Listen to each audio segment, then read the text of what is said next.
Assalamualaikum warahmatullahi wabarakatuh. Bismillahirrahmanirrahim. Alhamdulillah wa syukurillah. Sallallahu wasallaman ala Rasulillah wa ala alihi wa sahbihi wa mawala. La haula wa la quwata illa billah. Muhtaromin para alim, para kiai, para asatidz, para tokoh masyarakat, para tokoh agama, wabil khusus pengurus Majelis Taklim Al-Hikmah beserta seluruh jamaah yang dimuliakan Allah Subhanahu wa taala.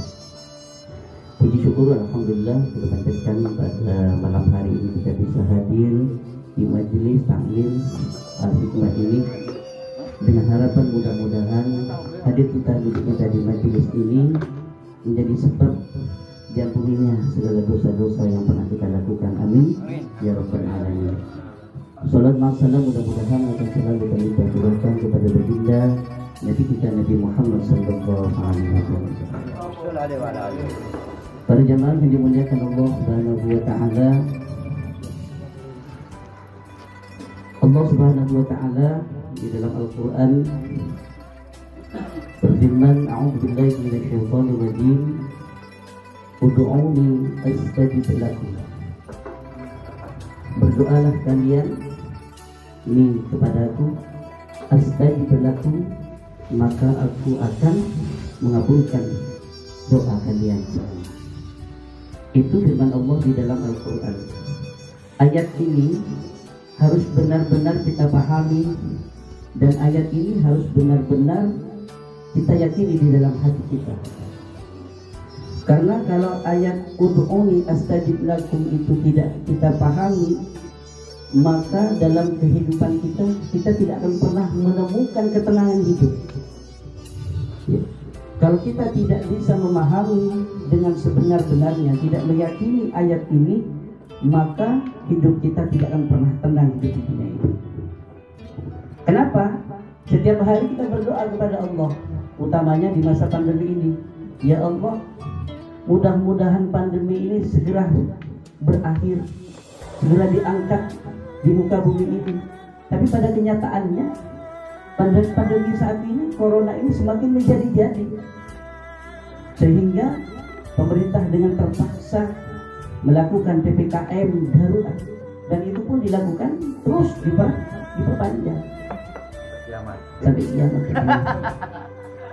Dan kita setiap pagi selalu melakukan sholat seperti sholat duha, dan bahkan setelah sholat duha kita berdoa, ya Allah, Allahumma in kana rizquna fis sama fa'anzilhu. Ya Allah, kalau ada rezeki di atas langit, turunkan. Wa in kana fil ardi fa'akhrijhu. Kalau rezeki itu ada di bumi, angkat ya Allah, keluarkan. Wa in kana fil bahri fa'atliqhu. Kalau ada di dasar laut, munculkan ke permukaan ya Allah. Wa in kana haraman fatahhirhu. Kalau itu kotor, bersihkan rezeki ya Allah. Wa in kana ba'idan faqarribhu. Kalau rezeki kita itu jauh, dekatkan ya Allah. Wa in kana qalilan fakaththirhu. Kalau rezeki itu sedikit, perbanyak ya Allah. Itu doa kita yang kita lakukan setiap setelah sholat duha. Tapi apa yang terjadi di masa pandemi ini? Rezeki semakin murah-murah, harta semakin tidak karuan, hutang semakin akeh. Katanya Pak Kadip, katanya Pak Imran, gara-gara corona mobil saya dijual, gara-gara corona mobil saya, motor saya dijual. Karena kerjaannya jual beli mobil, jalan saja. Dia gara-gara corona. Nah, oleh karena itu, ud'uuni astajib lakum itu benar-benar kita pahami dan kita yakini dalam hati kita. Kalau tidak dipahami, tidak diyakini, maka akan bergejolak dalam hati kita. Sepintas pikiran kita, hati kita akan mengatakan Allah itu bohong, Allah telah mengingkari janjinya, Allah itu pelit. Oleh karena itu dalam kesempatan malam hari ini, ya, yang mulia Syekh Ahmad bin Muhammad bin Abdul Karim Ibnu Athaillah As-Kandari itu menyampaikan dalam kitab Syarah Al-Hikam, beliau mengatakan la yakun ta'khuru amalin ida'i ma'al ilhahi bidu'a'i mawjiban yaksika.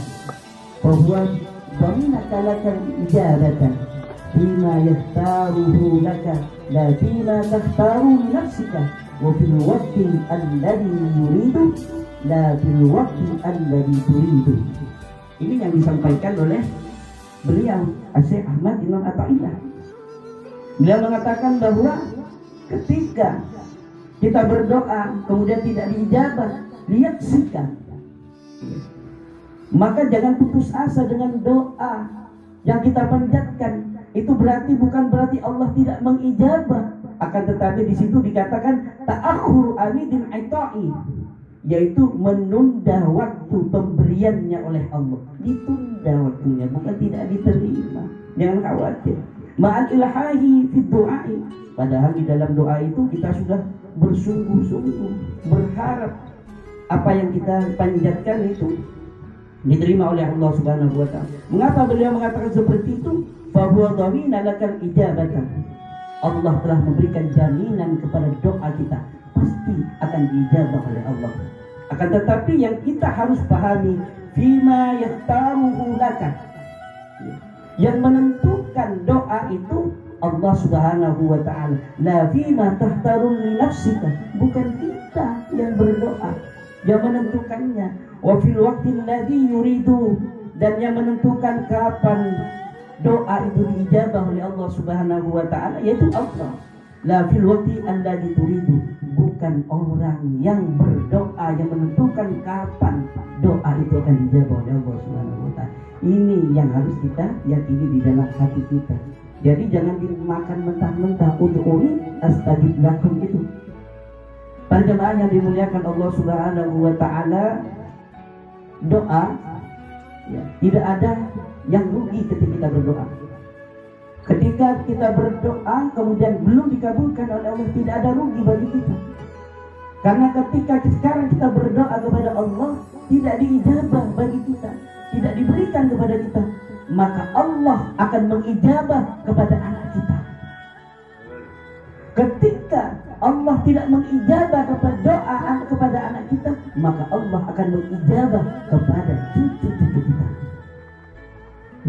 Karena orang berdoa itu bagaikan kita menanam pohon mangga. Seperti apa menanam pohon mangga? Belum tentu pohon mangga yang kita tanam kita akan merasakan buah mangga. Bisa saja ketika kita menanam pohon mangga, kita belum merasakan rasanya buah mangga, kita meninggal duluan. Tapi jangan khawatir. Nah ini habis sholat Idul Adha. Idul Adha, Idul Fitri. Tinggal kayak kambing. Aduh. Saya mau diserunduk ini. Habis sholat Idul Fitri di Merah Silver. Nah ini Zal itu lagi pegang kidang. Bagaimana kalau tidak diberikan kepada anak cucu? Urusan. Maka Allah akan memberikan, mengabulkan doa nanti. Ini banyak. Itu yang paling kita. Banyak usahanya Jadi doa kita banyak usahanya Terus main sama urusannya pasti Allah akan mengijabah di akhirat nanti sebagai bekal bagi kita. Para jemaah yang dimuliakan Allah, oleh karena itu apabila sekarang kita mendapatkan kesuksesan dunia, kita diberi harta yang banyak, diberi pangkat dan jabatan oleh Allah, jangan sombong dengan harta dunia yang kita miliki.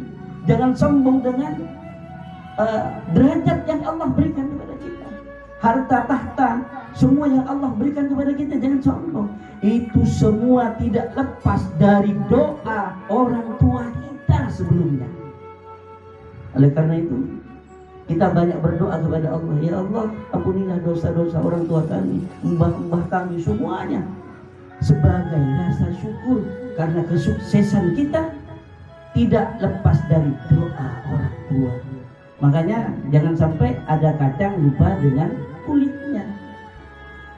Jadi jangan sok kita karena sekarang banyak uang, wah ini hasil kerja keras saya, wah ini gara-gara saya sholat duha dan sebagainya. Bukan. Itu ada di antara juga doa orang tua untuk kita. Para jemaah yang dimuliakan Allah Subhanahu wa taala, kembali lagi kepada keterangan beliau di dalam kitab Al-Hikam bahwa doa urusan manusia meminta kepada Allah akan tetapi urusan kapan dijabah itu adalah urusan Allah Subhanahu wa taala. Oleh karena itu, kita sebagai orang yang beriman maka kita harus tahu tata cara berdoa yang baik. Tadi malam sudah ingat beliau guru kita Kiai Haji Mustafa Al-Amin menjelaskan apa? Afdalud doa apa? Alhamdulillah. Afdalud doa alhamdulillah. Afdalul dzikri la ilaha illallah. Oleh karena itu ketika kita berdoa mulailah dengan alhamdulillah, dengan memuji Allah. Itu biasanya dibacakan alhamdulillahirabbil alamin, hamdan na'imin, hamdan syakirin ila akhirih. Itu yang disampaikan pertama kali. Ingat, alhamdulillah yang kita pertama kali ingin berdoa kepada Allah. Jadi kalau kita ingin meminta sesuatu, dengan permisi dulu puji Allah. Kemudian setelah itu membacakan istighfar. Kita mengakukan bahwa kita orang zalim, orang lemah, manusia yang lemah. Oleh karena itu minta kepada Allah diampuni dosanya. Misalnya kadang dibacakan Rabbana zalamna anfusana wa illam taghfir lana wa tarhamna lanakunanna minal khasirin. Kita istighfar kepada Allah. Mungkin pernah salah kepada Allah, ada salah, kita minta ampun dulu kepada Allah.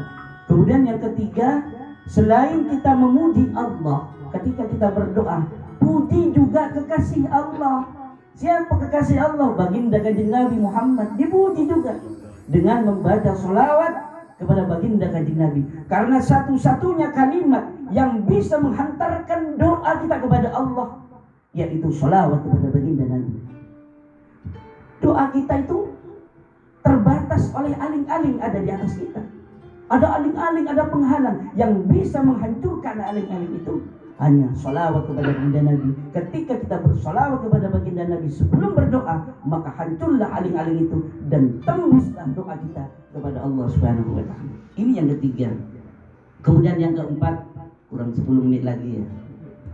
Kemudian yang keempat, yaitu ketika kita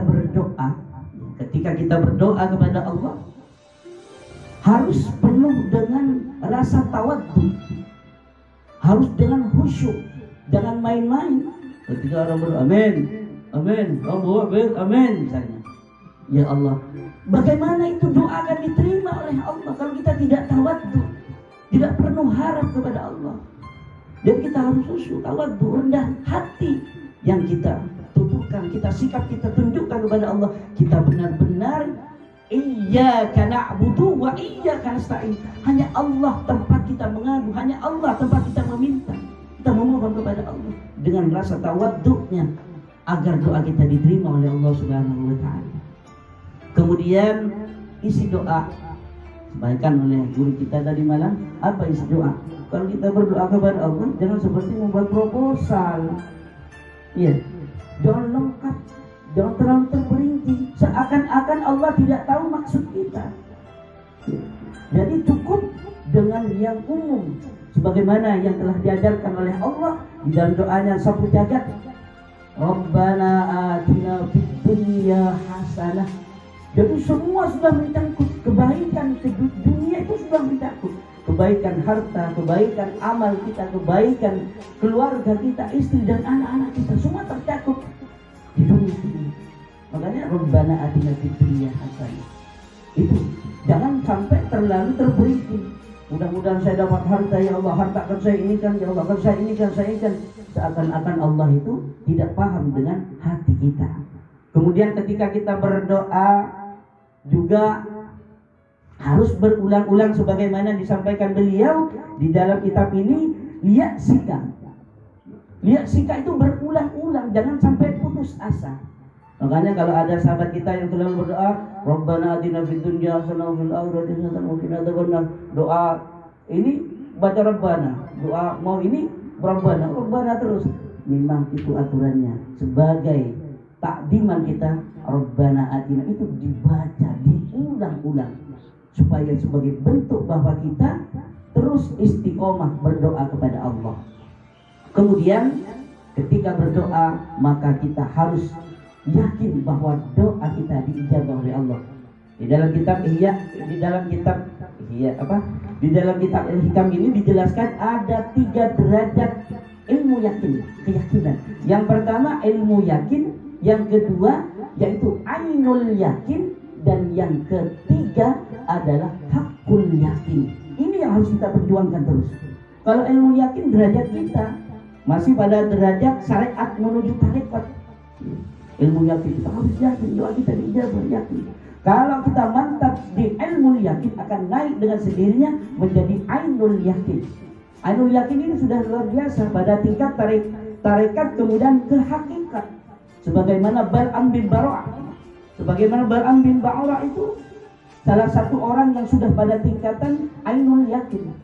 Bal'am bin Ba'urah ini salah satu umat Nabi Musa. Ini pada tingkat ainul yakin. Ketika beliau berdoa kepada Allah, langsung saat itu dijawab oleh Allah. Satu ketika beliau ingin punya istrinya cantik. Ya Allah, jadikan istri saya cantik. Cantik seketika itu. Karena cantik banyak yang naksir, akhirnya selingkuh istrinya. Marah beliau. Ya Allah, istri saya selingkuh. Mudah-mudahan istri saya jadi anjing. Jadi anjing pada waktu itu. Setelah jadi anjing, minta maaf istrinya. Kemudian diampuni. Ya Allah, jadikan manusia. Jadi manusia lagi. Akan tetapi beliau Bal'am bin Ba'urah ini tidak sampai pada tingkat hakul yakin karena kesombongannya.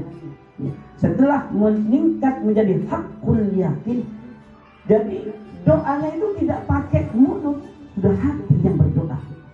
Kalau ainul yakin berdoa, ya Allah, masih mulut yang berdoa, masih lisan kita yang berdoa dengan kata-kata. Tapi kalau hakul yakin, katanya orang Madura, kun akar taknya, pengen sesuatu langsung dijawab oleh Allah Subhanahu wa Ta'ala. Sebagaimana ini contohnya, ada seorang kiai, ya, seorang kiai kedatangan tamu yang pertama. Kiai, saya minta doanya. Dia seorang petani, mohon ya Kiai diturunkan hujan biar panen saya bagus. Ya, mudah-mudahan hajat. Kemudian ada lagi tamu yang kedua, Kiai, ternyata ini pengusaha punya pabrik penggiling padi. Kiai, mohon maaf, jangan turun hujan Kiai, supaya padi ini bisa dijemur, saya bisa giling padi itu. Akhirnya apa? Kalau kita dalam syariat bingung, gimana ini tamu yang pertama minta hujan, satunya nggak minta hujan. Bingung kalau syariat. Karena kiainya ini pada tingkat hakul yakin, apa dalam hatinya beliau? Terserah Allah bagaimana. Nggak ngomong, hanya dalam hatinya mengatakan seperti itu. Ternyata apa yang terjadi? Ternyata tamu yang pertama minta hujan, turun hujan. Kemudian tamu yang kedua yang tidak ingin hujan, pengen panas-panas. Padahal satu wilayah, satu kampung, ada yang panas, ada yang hujan. Ini luar biasanya hakul yakin. Ayo kita bareng-bareng dengan keimanan kita, tawadhu kita tingkatkan dari ilmu yakin menuju ainul yakin, dari ainul yakin menuju hakul yakin. Dan yang terakhir, etika kita ketika kita berdoa kepada Allah, kembali lagi dari awal, yaitu memuji Allah, yaitu dengan memuji alhamdulillah. Sebagaimana yang sering kita ucapkan, subhana rabbika rabbil izzati amma yasifun wa salamun alal mursalin walhamdulillahi rabbil alamin. Itu sebagai doa penutup, ungkapan terima kasih kepada Allah. Jadi ini luar biasa. Ini luar biasa, kenapa? Belum Allah diijabah sudah mengucapkan terima kasih. Ini benar-benar minta kepada Allah. Ya. Jadi kalau kita minta kepada orang lain belum dikasih, sudah terima kasih ya atas kerelaannya, belum dikasih. Tapi akhirnya orang yang mendengarkan seperti itu, terima kasih duluan, berarti insya Allah itu akan diijabah. Itu salah satu beberapa kaidah-kaidah atau aturan-aturan tata krama adab ketika kita berdoa kepada Allah, mulai dari pujian hingga pujian ditutup dengan pujian lagi. Para jemaah yang dimuliakan Allah Subhanahu wa Ta'ala, kurang 3 menit. Dan yang terakhir pesan beliau, ya, yaitu la yushakkikanna fil wa'di adamu wuqu'il maw'udi wa in ta'ayyana zamanuhu li alla yakunu dhalik qadahan fi basiratika wa ihmadan li nuri sariratika. Jadi kita jangan sampai la yushakkikanna itu khawatir, tidak ragu-ragu, ya.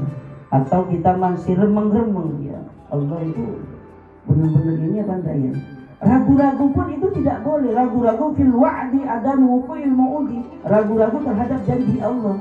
Wa ita'ayyana zamanuhu, walaupun pada waktu itu ketika kita berdoa benar-benar butuh li'anna yakuna dzalik, karena kalau kita ragu dengan janji Allah maka fadhan fi basiratika, akan redup keimanan kita, keyakinan kita akan redup.